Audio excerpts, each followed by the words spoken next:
Olá, eu sou D'Artagnan, Cláudio D'Artagnan, Cunha de Barros.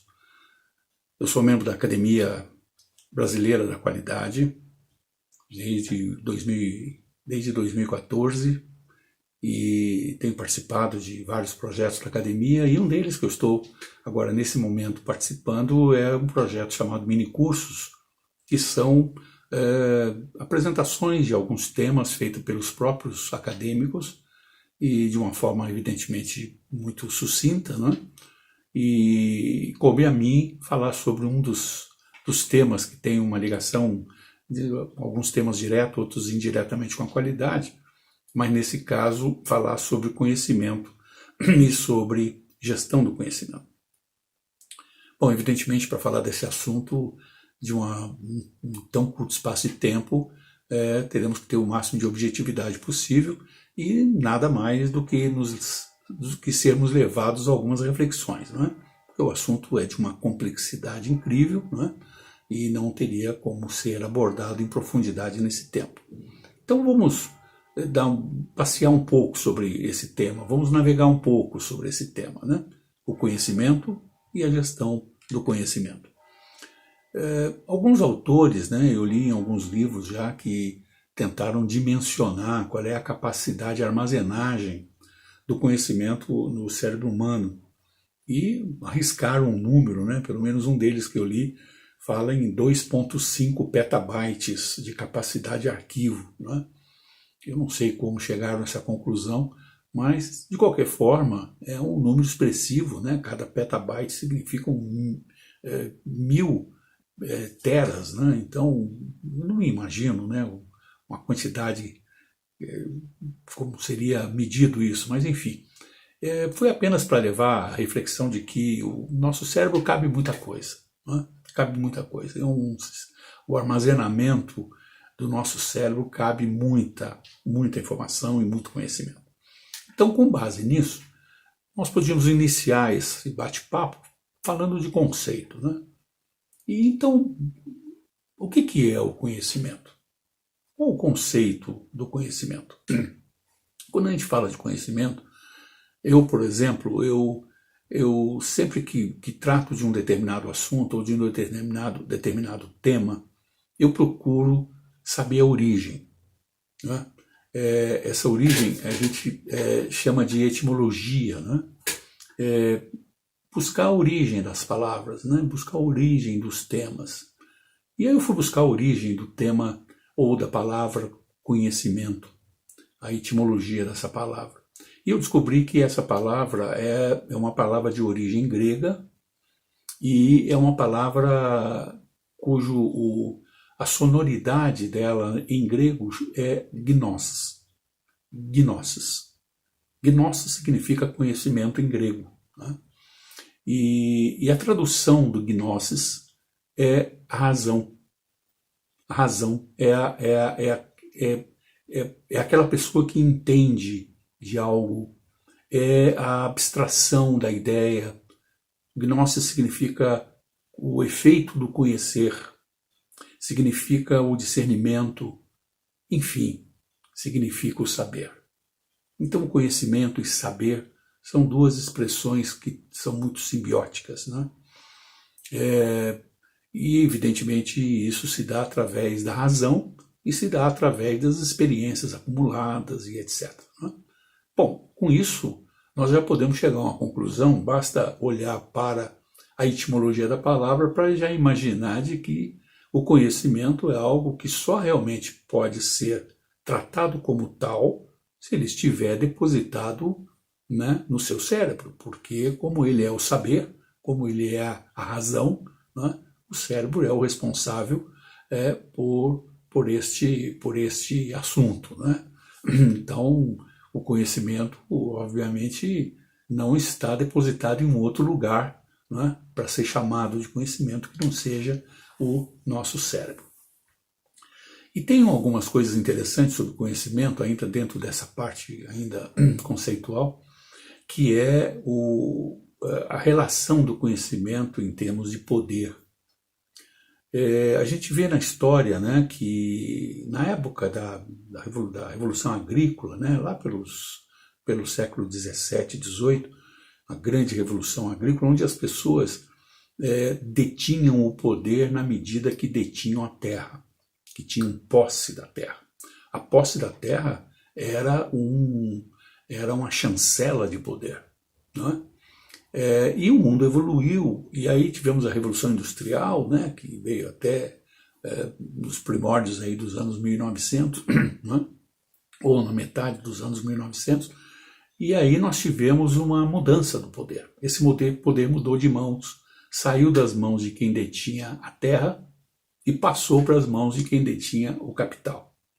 Então nós tivemos uma mudança de poder nesse processo histórico. E agora nós estamos vivendo uma nova mudança de poder. E aí é onde entra o conhecimento. Então hoje se diz o seguinte: tem poder quem domina, quem tem a posse do conhecimento.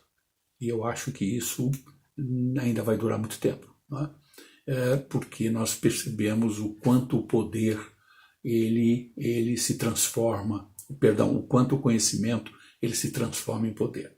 Então esse processo evolutivo que a gente viu com relação a essas revoluções e etc., né, em relação ao poder. Então o conhecimento, eu coloquei isso para a gente poder posicionar de que o conhecimento começa a ficar num destaque muito importante nas nossas vidas, na vida da sociedade de um modo geral, né? E aí fomos ouvir algumas pessoas, ouvir os gurus, né? Ouvir pessoas de destaque no mundo empresarial ou no mundo da filosofia e em relação ao conhecimento, né? Então, pega uma frase de Bill Gates, por exemplo, né? E Bill Gates, conhecido, né, da área, né, de tecnologia, né? É um grande empresário e com muitos seguidores, né?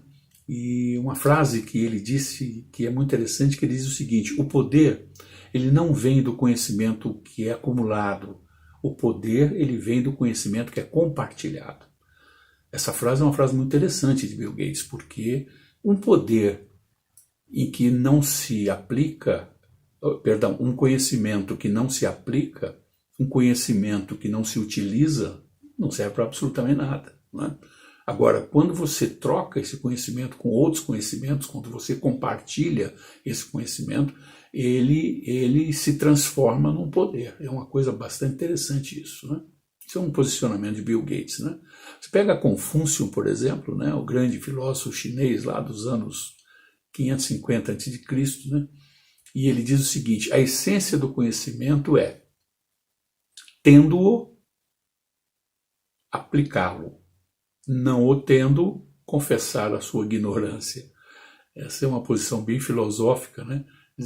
Confúcio dizendo, a essência do conhecimento é a aplicação, não é? A essência do conhecimento é você tendo, aplica, não é? Não guarde. Agora, se você não tem, diz que não sabe, né? Que aí você terá a oportunidade de aprender. Então esse foi Confúcio. Agora, um dos grandes ícones da administração mundial, Peter Drucker, que foi considerado e chamado de pai da administração. Peter Drucker tem uma frase que diz assim: as organizações vitoriosas no século XXI, elas deverão ser aquelas que tiverem condições de criar novos produtos, ele tratou isso como bens e serviços, né, intensivos de conhecimentos, né? E o conhecimento, portanto, na visão de Peter Drucker, é o motor da economia.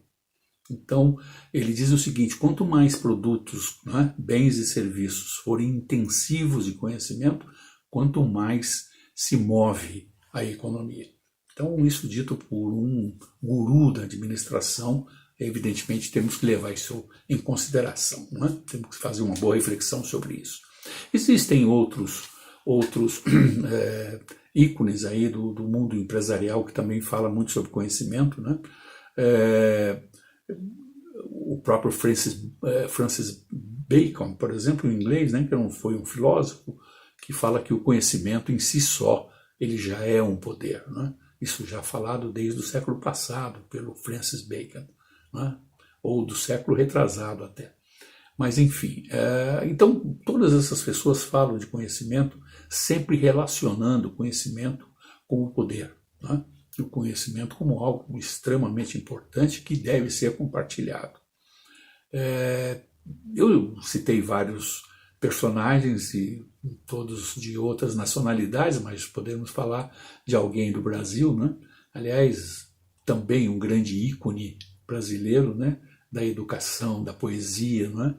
Uma pessoa fantástica chamada Cora Coralina. Ela tem uma frase que ficou famosa, um grande jargão até. Ela diz: feliz é aquele que transfere o que sabe e aprende o que ensina. Isso é uma marca registrada de Cora Coralina. Então, a transferência do que sabe é a transferência do conhecimento, né? E aprender na medida que você ensina. Né? E aí está o detalhe importante que eu diria, né? O grande destaque, eu diria também, com relação ao compartilhamento. Né? Então tá aí. Então, as reflexões para a gente ter uma ideia. Agora, olhando o conhecimento sobre a ótica empresarial, então nós vamos olhar o conhecimento dentro das empresas, né? E aí existe uma simbiose interessante para ser avaliada, porque as empresas, na verdade, elas emprestam o conhecimento das pessoas, né? Porque como o conhecimento é algo que está depositado no cérebro das pessoas, as empresas, evidentemente, têm que emprestar isso, né? Então é um conhecimento que é dividido, né? As pessoas precisam colocar o seu conhecimento em prática dentro da empresa através dos processos, através dos projetos, né? Através das ideias, através da criatividade, né? Através da inventiva, né? Bom, enfim, e isso tudo são conhecimentos que saem das pessoas e vão para os bens, vão para as próprias empresas, né? Muitas vezes a gente diz, poxa, essa empresa é uma empresa que é reconhecida pelo seu conhecimento. Na verdade, o seu é entre aspas, porque na verdade não é da empresa, é o conhecimento das pessoas que estão lá, né? Que emprestam o seu conhecimento, né? Que disponibilizam o seu conhecimento. Enfim, só que este conhecimento que está na cabeça das pessoas, esse conhecimento ele está dividido em dois tipos de conhecimento, basicamente. Né? Um tipo chama-se conhecimento explícito e o outro chama-se conhecimento tácito. O que acontece? O conhecimento explícito é aquele conhecimento que você consegue transmitir com uma certa facilidade. Né? É um conhecimento em que você verbaliza esse conhecimento e as pessoas entendem com certa tranquilidade. Né? É um conhecimento em que você ele é possível de transmissão de uma forma bastante rápida e bastante eficaz. Né? Então, são conhecimentos que são transportados de uma pessoa para outra com uma certa facilidade. Agora, existe um outro conhecimento chamado tácito. O conhecimento tácito tem uma característica. Ele é um conhecimento difícil de ser articulado, né? Porque ele é muito óbvio para quem detém o conhecimento, mas não é para quem está recebendo essa informação. Né? Ele é um conhecimento que a externalização dele é muito complexa, porque depende de determinadas características que quem está recebendo não tem. Por exemplo, né? Você pega um mecânico muito experiente na área automotiva e ele diz assim, olha, esse está escutando aquele barulho que é o diferencial. Às vezes a gente não consegue escutar barulho nenhum, né? Porque só no ouvido do mecânico que esse barulho existe. Quer dizer, aquilo é um tipo de sensação e de percepção que está inserida num determinado tipo de conhecimento. Isso nas empresas acontece muito, né? As pessoas têm determinadas posturas, né? Ou determinadas decisões, ou determinados posicionamentos que você não consegue entender, porque aquilo ali se baseia em determinados conhecimentos que ele tenta explicar, muitas vezes não consegue. Ou melhor, ele até consegue explicar, mas as pessoas não conseguem entender. Não é? Então, este conhecimento as empresas têm muita dificuldade, né? Para conseguir dividir, né, extrair esse conhecimento para o seu próprio benefício e ter o domínio desse conhecimento, que é o conhecimento tácito. Né? E quando a gente fala sobre o conhecimento, tanto tácito quanto explícito, ele tem uma lógica, né? Você percebe que existe uma lógica de evolução, né? Porque tudo começa com uma coisa chamada dados, né? Dados são todas as informações possíveis misturadas, né? E que estão à sua disposição. Por exemplo, na internet, né? Ali a internet tem dados, né? Você entra, vai para onde você quiser, né? Ali você pesquisa o que você quiser, né? Agora, as pessoas precisam ter a competência da seletividade. Ou seja, o que é a competência da seletividade? É você conseguir, a partir de dados, selecionar só o que te interessa. E aí aquilo já não é mais dado. Quando você faz o processo seletivo, ele se transforma em informação. A informação é um dado selecionado, não é? E uma segunda etapa de seleção, que é a transposição da informação para o seu cérebro, não é? Porque essa informação pode estar depositada num celular, por exemplo, não é? Então ali é informação, não é conhecimento. Ele se torna conhecimento quando você faz a segunda seletividade e traz essa informação e deposita dentro do seu cérebro. Aí ele se transformou em conhecimento. Ele está depositado para ser utilizado quando você quiser, não é? E aí esse processo evolutivo ainda tem mais uma etapa, né? Quando você acumula esse conhecimento ao longo do tempo, aí chama-se isso de sabedoria, né? Então a sabedoria é o conhecimento aplicado durante determinada faixa de tempo, né? Então, se nós olharmos hoje, né, dentro dessa característica, a pergunta é, bom, e o conhecimento está onde, né? Está nos livros, está no celular, está no banco de dados das empresas? Não. Nos livros, nos celulares, nos bancos de dados das empresas estão as informações, não é? O conhecimento, na verdade, está na medida em que nós conseguimos transportá-lo para o nosso arquivo, para o nosso HD pessoal, não é? Tem um livro muito interessante chamado Conhecimento, de dois autores, o Nonaki e o Takeuchi, são os dois autores que escreveram esse livro, que falam muito sobre isso, dessa distinção entre a informação e o conhecimento. Inclusive ele cita o caso da sabedoria, né? Inclusive com uma colocação interessante, dizendo que o jovem ele tem muitas condições, né, dependendo do meio que vive, muita condição de ter muito conhecimento, lógico que tem. Não é? Só que ele provavelmente não conseguirá ter sabedoria, porque não deu tempo ainda, né? Geralmente a sabedoria está ligado a esse espaço de tempo, né? De aplicação, de uso e de arquivo desses conhecimentos. Também existe um conhecimento, além do tácito e do explícito, um conhecimento também muito debatido, que é o conhecimento periférico, né? E uma coisa importante hoje. Muitas vezes nós somos especialistas num determinado assunto, mas é importante que a gente tenha conhecimentos periféricos, que são conhecimentos holísticos daquilo que nós somos especialistas, né? Então esse conhecimento ele se amplia, ele é chamado de periférico. Logicamente não é a mesma profundidade daquilo que é a sua especialidade, mas é muito importante, né? Você pega um exemplo, né? Um engenheiro que tem uma especialidade de engenharia, mas ele conhece muito sobre qualidade, sobre produtividade, sobre comportamento humano, não é? Sobre economia. Isso são conhecimentos periféricos que compõem, não é? O seu conhecimento geral, né? Com relação a determinados assuntos, né? Então isso é uma coisa bastante interessante. Bom, e aí para completar vem a gestão do conhecimento, né? A gestão do conhecimento o que é?